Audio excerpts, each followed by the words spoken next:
Muito bem, voltamos aqui a ver o centro de massa e partículas se movimentando em relação ao centro de massa para a colisão. Eu vou fazer um exemplo completo agora, simples, em uma dimensão, mas completo. O exemplo que eu vou fazer é o seguinte: eu tenho uma massa, eu tenho aqui num plano, eu tenho uma massa que eu chamei de massa, como tendo massinha M, ela vai andar com velocidade V e vai encontrar uma massa M maiúsculo, que pode ser maior que Mzinho ou não, que está com velocidade igual a zero. Tá certo? Então, esse é o quadro. E nós vamos tentar olhar essa colisão com relação ao centro de massa, tentar analisar o que está acontecendo com essa colisão. Muito bem. Então, veja, eu posso olhar, claro que esse corpinho vai vir colidir, portanto, eu não sei onde está o centro de massa, mas eu sei que o centro de massa vai se movimentar para cá, colidir e não sei o que vai acontecer, tá certo? Depois da colisão. Ele tem que continuar com a velocidade que ele tinha anteriormente. Muito bem, então nós queremos saber, primeiro, qual a velocidade do centro de massa. Isso é o que nós queremos saber. Depois nós queremos saber o seguinte: a velocidade do centro de massa numa colisão, na colisão elástica. Nós vamos imaginar que essa colisão é elástica. Se a colisão for elástica, como que acontece a velocidade do centro de massa? Ela muda, não muda? O que aconteceu? E depois nós queremos saber a velocidade do centro de massa na colisão inelástica.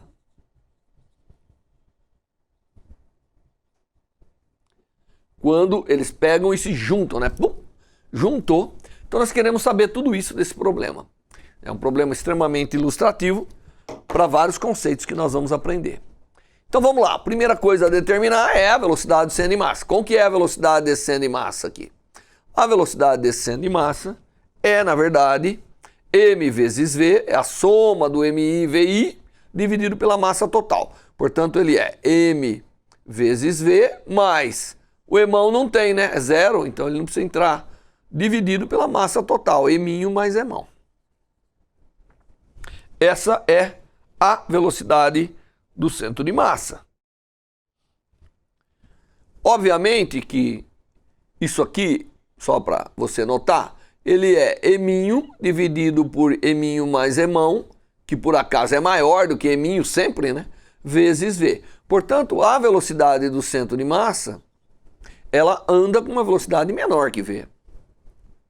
Ela está em algum lugar, que está o centro de massa, e ela vai se deslocar até o corpo no mesmo tempo que esse outro.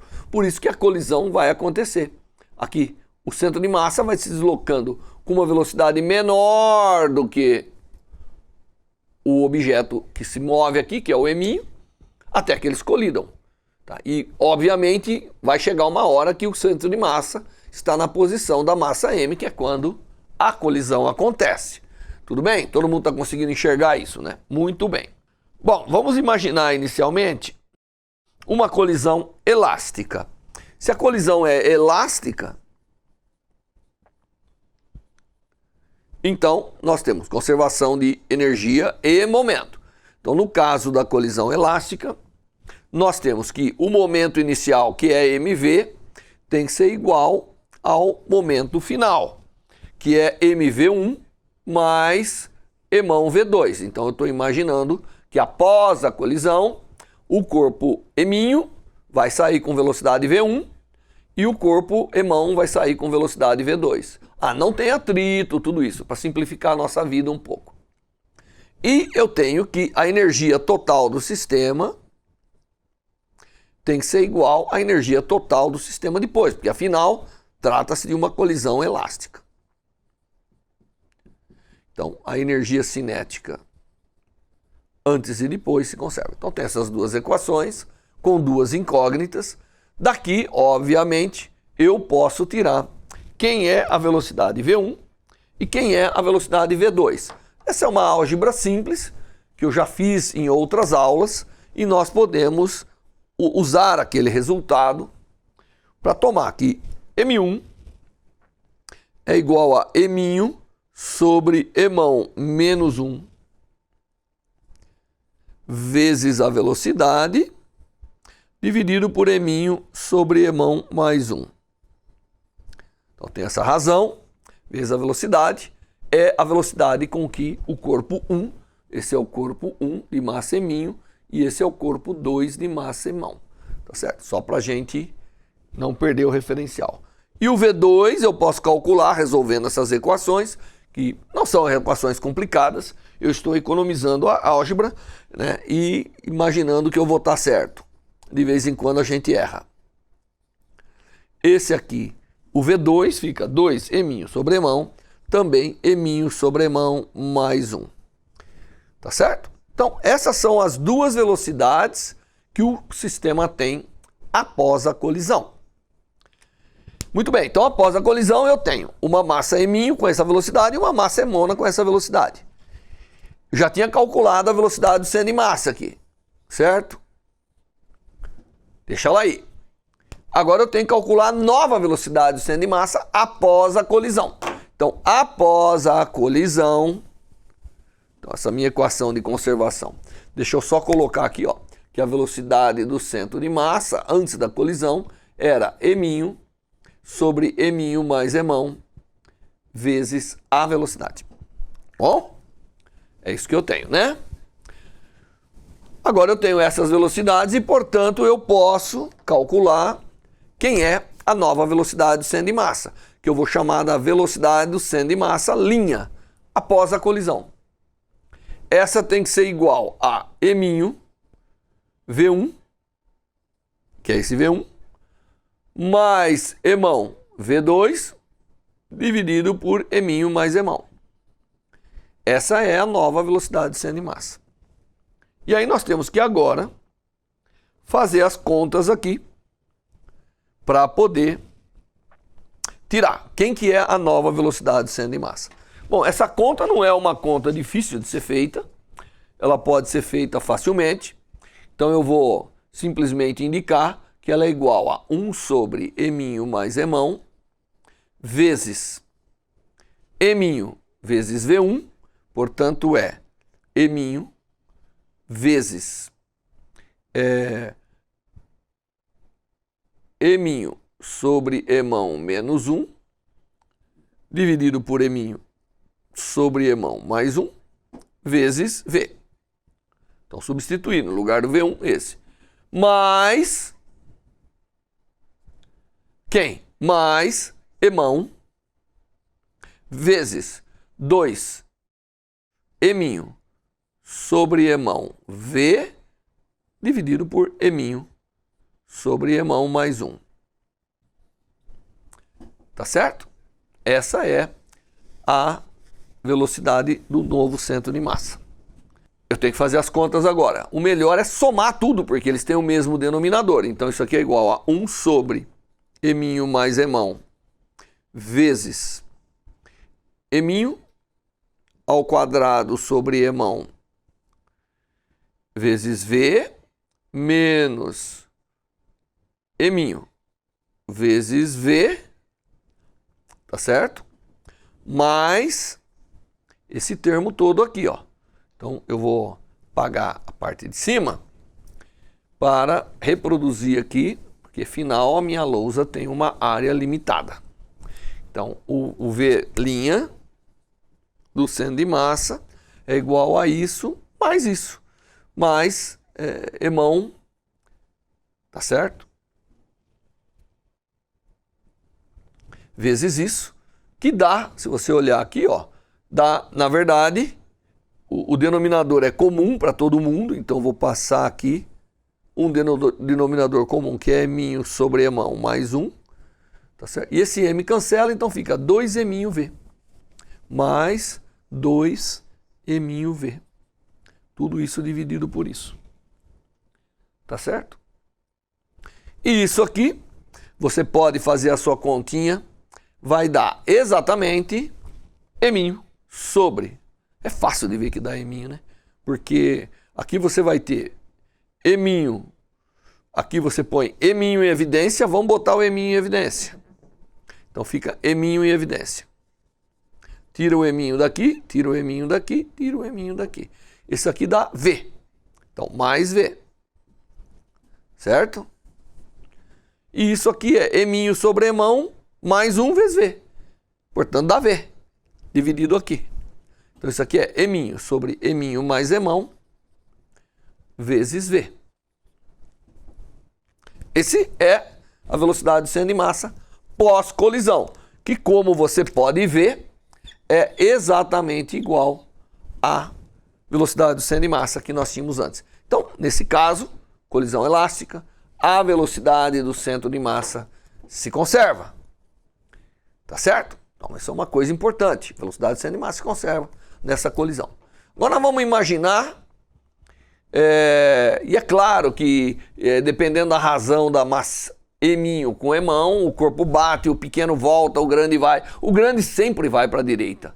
Ele não tem como ir para a esquerda. Tá certo?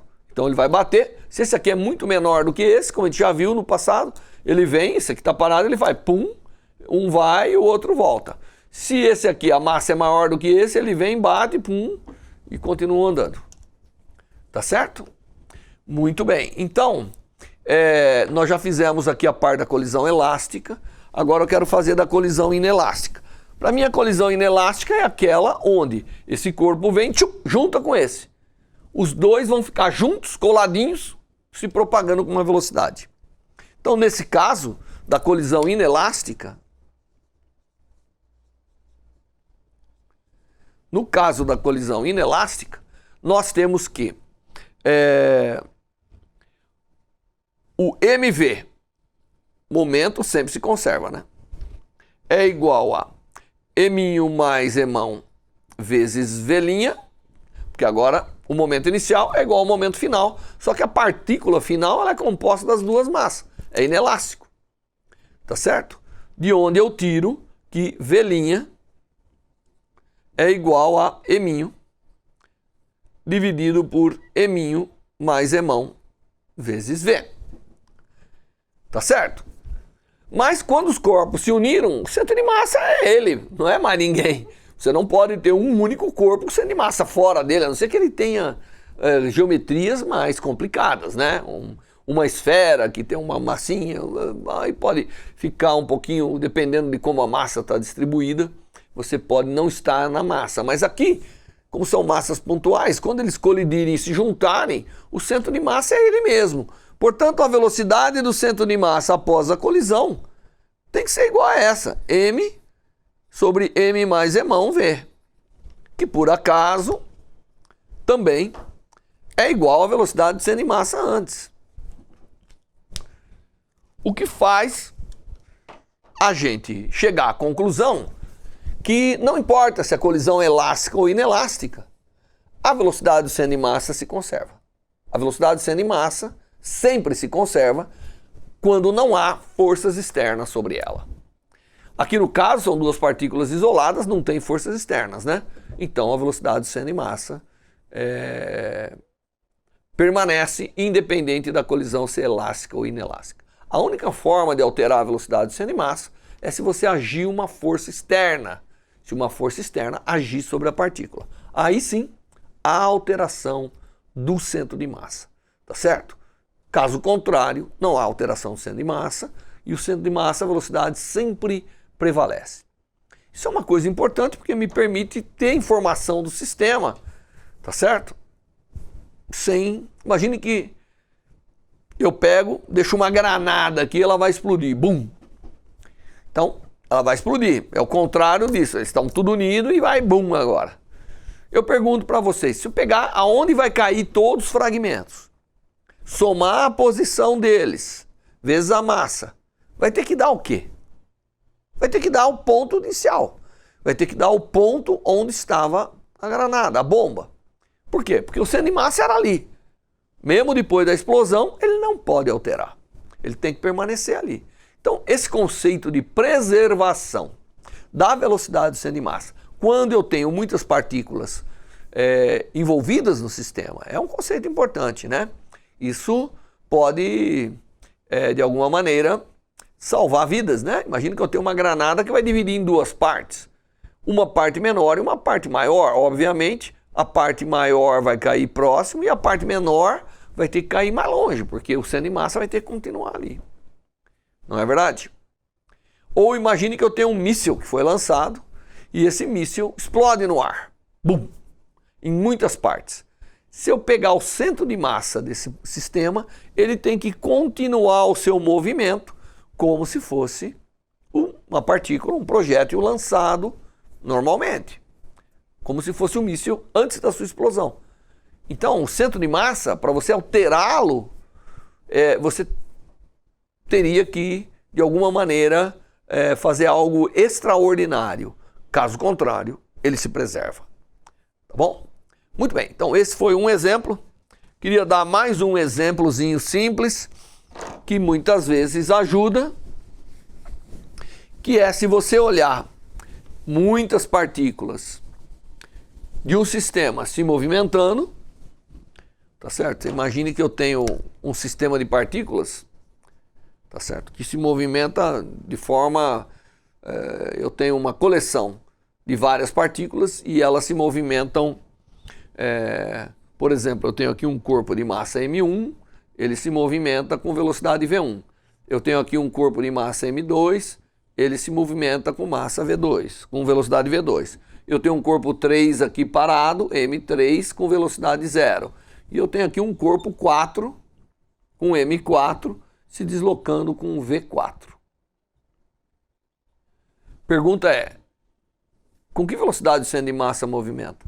Bom, a resposta é simples, a velocidade do centro de massa vai ser igual a M1 V1, mais M2 V2, mais 0, mais M4 V4, dividido por M1, mais M2, mais M3, mais M4. Isso é como o centro de massa vai deslocar, tá certo? E, às vezes, eu quero que eu tenha um sistema de partículas de tal maneira que, quando eles colidirem, ele permanece em repouso. Eu quero isso, tá certo? Então, eu tenho um monte de partículas se movimentando e eu quero que eles venham e permaneçam em repouso. Então, eu exijo que a velocidade final do centro de massa seja 0. E aí, então, eu tenho que ajustar as partículas de tal maneira que isso aqui vire 0, né? Aqui, aliás, tinha um menos aqui, né? Porque ele vem vindo contrário aqui, se a gente adotar o sentido positivo aqui, só por referência. Tá bom? Então, eu tenho que ajustar as partículas, a velocidade delas, para que elas possam, compensado pelas suas massas, terem uma velocidade de repouso. Muito bem, esse é um exemplo que às vezes ajuda, porque você vai ter que colocar coisas que se unem, não é? E que parem de movimentar. Principalmente, às vezes, em grandes massas de reatores, onde você tem que fazer as massas se unirem e permanecer reagindo ali, quando vem de diferentes fluxos. Tá certo? Bom, então, o que nós vimos foi o centro de massa e o comportamento ou a observação das colisões relativo ao centro de massa. E aprendemos algumas mensagens importantes para guardar. Uma delas é, independente da colisão, o centro de massa, a velocidade dele se preserva. Também aprendemos que a energia do sistema de muitas partículas pode se separar numa parte que é a energia do centro de massa e uma parte que é a energia relativa das partículas com relação ao centro de massa. Bom, com isso você deve estar apto a fazer vários problemas com relação a colisões envolvendo centro de massa em diferentes aspectos. Na próxima aula nós temos novidade. Até lá!